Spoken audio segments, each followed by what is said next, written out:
In our expert advice segment, we have Dr. Anwar Wood to talk to us and take us through the process of how to start up a business. So what are the legal requirements for starting a business? First, you need to coin a name, reserve a name, and you know that name is basically has not been used by the registrar of companies, and it costs only about 100 shillings. And then you come up with memorandum of association and the article of association and the statement of the nominal capital. Again, this has to be filed with the registrar, and it costs about 2,000, so it's that cheap. Also paying stamp duty, which cost about 100 shillings, and then sign the declaration before Commissioner of Oath. And that is a one-day activity. It costs only about 200 shillings. And then you register with the registrar of companies and the Attorney General Chamber in Nairobi. And the standard there is about 7,360.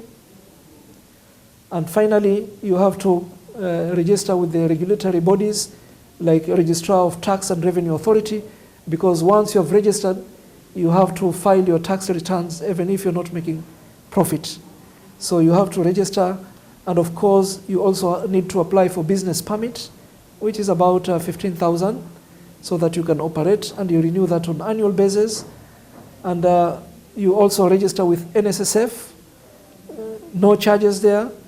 With NHIF, again, no charges there. It takes only 1 day, and you make your company seal, and there you can operate now independently. So the company now will be detached from you, an entrepreneur. It is an individual on its own. And you can do the same process whether it is sole proprietary, partnership, or company limited with capital. The Institute of Certified Public Accountants of Kenya just concluded its annual tax conference in Mombasa early today. The conference, which brought together certified accountants from all over the country, discussed among other issues matters of taxation. We attended the conference and got an opportunity to talk to the Institute's chairman, Mr. Julius Mwatu, and its CEO, Dr. Patrick Ngumi, about a proposal to issue the guidelines for auditing services in Kenya. The move has been proposed to ostensibly prevent undercutting among auditors.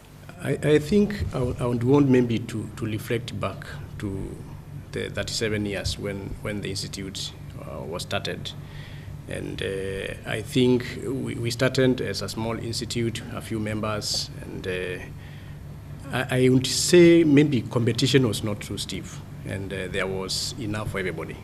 But that has changed over time. We now have 17,000 members.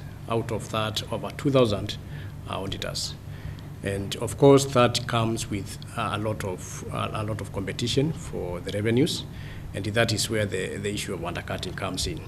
So what this minimum fees guidelines is meant to do is basically to make sure that we remove the issue of undercutting. We give our members an opportunity to compete on quality. Yeah, so that's basically it. And we are not starting the whole process from zero. We have benchmarked with other professionals. Doctors have that, lawyers have that, architects have that, and it's very important for us, for our members, to have some guidelines, so that they also get good revenues to build capacity from the recipient, the people who are receiving the services. I think it's a very positive move, because when the professional changes appropriately, then of course that guarantees better service and better quality service, and that is what we are targeting. The duo also took us through how to choose a good auditor and what makes a good auditor. I think the auditors, if you look at our website, first of all, we have listed all the auditors we have. And what we do is we don't profile them per se. We allow the auditors to profile themselves in the sense that if you want to engage an auditor, and you can get a list from our website, then of course you give them an opportunity to demonstrate to you what their capabilities is. But having said that, I think as an institute, we can also assist in that. If you come to us as ISPAC and you want us to help you profile the auditors for you and evenly comment, we can do that. I want to state that we all go through the same training. Just like the way doctors, engineers, lawyers, they go through the same training. We do the same CPA exams. So the output is expected to be same. But unfortunately, just like in any profession, you will find good and bad ones, even if the output comes there. That's a normal production process defectiveness. But remember, there are auditors who specialize in particular sectors. And that's what my chairman was saying, that if somebody was to come to us, we will be able to profile somebody who can do good work to you. Just like the way you would go, you want a lawyer. There are many lawyers, there are many doctors, but there are doctors who specialize in surgery, gyno, and lawyers may specialize in conveyancing, in criminal cases. You are watching the Biashara Brief. Last week, we looked at how the National Agriculture and Livestock Extension Program had improved lives of farmers in Taita Taveta County. Today, we continue our success story segment with how the same program has improved livelihoods in Kilifi County. Farmers in Coast Province continue to enjoy high farm income courtesy of intervention programs by the National Agriculture and Livestock Extension Program, NALEP, and CEDA, jointly implemented by the Ministries of Agriculture and that of Livestock Development. Residents in the region have seen their livelihoods threatened in the past by low farm incomes, high poverty levels, and lack of water. But all these challenges are now behind the area farmers through the intervention mechanism by NALEP. To help area residents continue to farm their land, earn good incomes and feed their families, NALEP has formed focal area development committees in a bid to find solutions to the specific problems faced by farmers in a given locality. Among the beneficiaries in Malindi is a 15-member Mavuno Dairy CIG in Marafa location, which was formed to buy milk and sell milk for profit in 2007 when NALEP started in the area. Mavuno Dairy is going places after the members received intense sensitization and training programs. The group has been linked to markets in Malindi town and through NALEP initiatives have received support from partners like the Arid Lands Resource Management and ALPRO, which has seen the group's opportunities expand in leaps and bounds. Hili kundi tumewahi kulipatia mafunzo mbalimbali ya usimamizi, kuweka hesabu na pia kuboresha zile bidhaa zao. Pia tumewahi kufundisha mafundisho ya kuweza kuwasiliana na kutafuta ufadhili mbalimbali ili kuweza kuhakikisha kwamba mradi wao unaweza kusimama. Kupitia mradi wa NALEP tumeweza kuwahamasisha katika mbinu tofauti tofauti za kutafuta washikadau wengine ambao wanaweza kuwasaidia katika kuendelea, na ndio hapo pia tuliweza kuwashikanisha na Wizara ya Mifugo kupitia mradi wa ALPRO ambao ulikuwa wa kwanza kabisa katika wafadhili katika hii biashara ya kuweka bora maziwa. Baada ya hapo pia waliweza kupata wafadhili wengine ambao ni Resource Management Project ambao pia waweza kuwafadhili kwa matangi ya kuhifadhi maziwa ambayo kwa sasa imeweza kuwasaidia kupata maziwa kwa wingi na pia kuweza kuboresha bidhaa yao ambayo kwa sasa kweli huu mradi umekuwa bora kwa sababu wameweza kuendelea tangu waanze, hakuna siku wamerudi nyuma na wamezidi kupanua mpaka sasa wameweza kuanzisha ile agrovet ambayo inasaidia pia wakulima kupata inputs ambazo zinaweza pia kusaidia kuboresha mradi. He disclosed that challenges encountered so far by the group is during the dry seasons when grass dries up, but members are being advised to store hay to be used in feeding the dairy cows to ensure continuity in milk supply. Kama wizara tumekuwa tukifundisha wakulima wetu mbinu tofauti za kuhifadhi vyakula vya ng'ombe na pia hata upandaji wa nyasi katika maeneo ambapo nyasi zimepotea.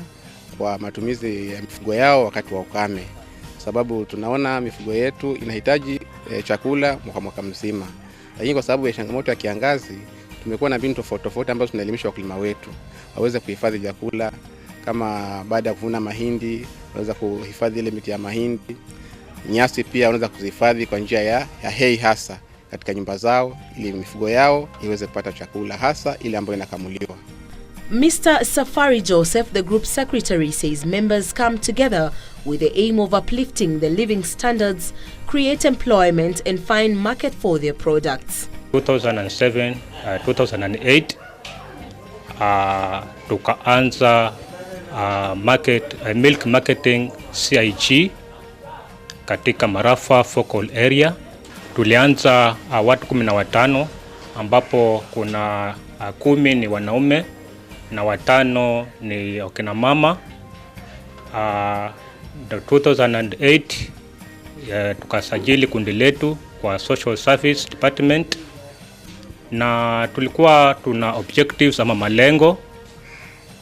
Kwanza ilikuwa lengo kuu ni kuboresha hasa maisha ya wale members, pia ni kuweka ajira kwa community, pia ni kufanya value addition ya maziwa, pia kuweka kituo cha kununua maziwa kwa wakulima wetu wa Marafa, pia hata areas zingine.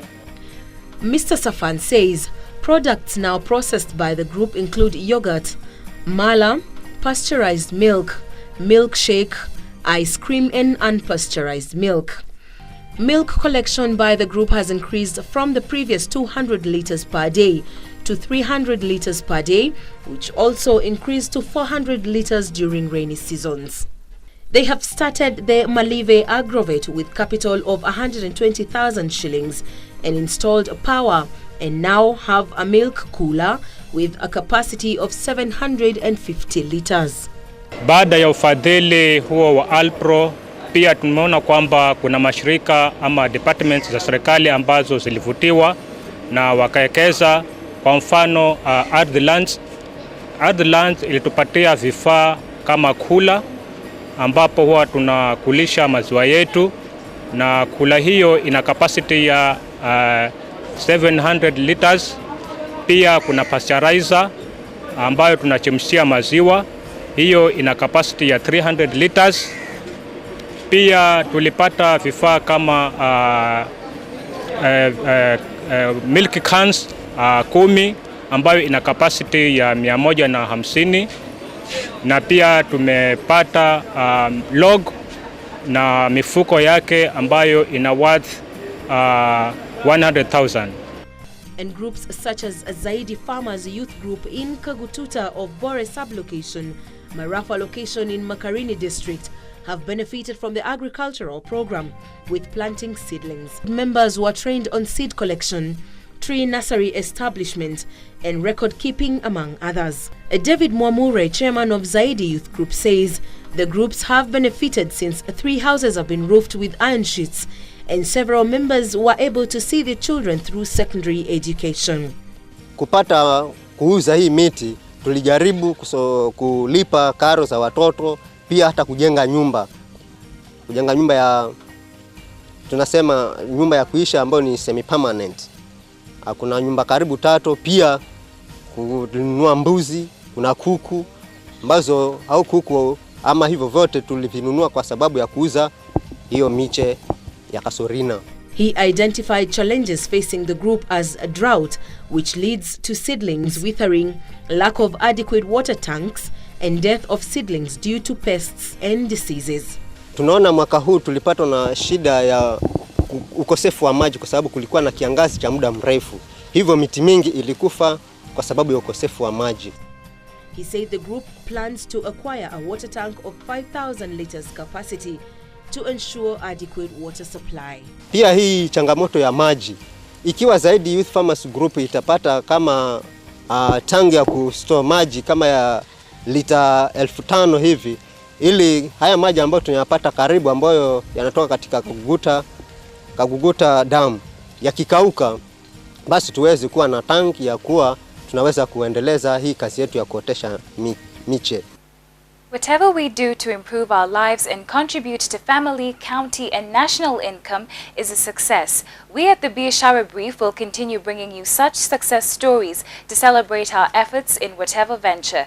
Thank you for watching. This has been the Biashara Brief. Please join us again for another episode next week at the same time, and do not hesitate to contact us with suggestions or if you wish to participate in the show. Until next time, I am Sylvia Lowana.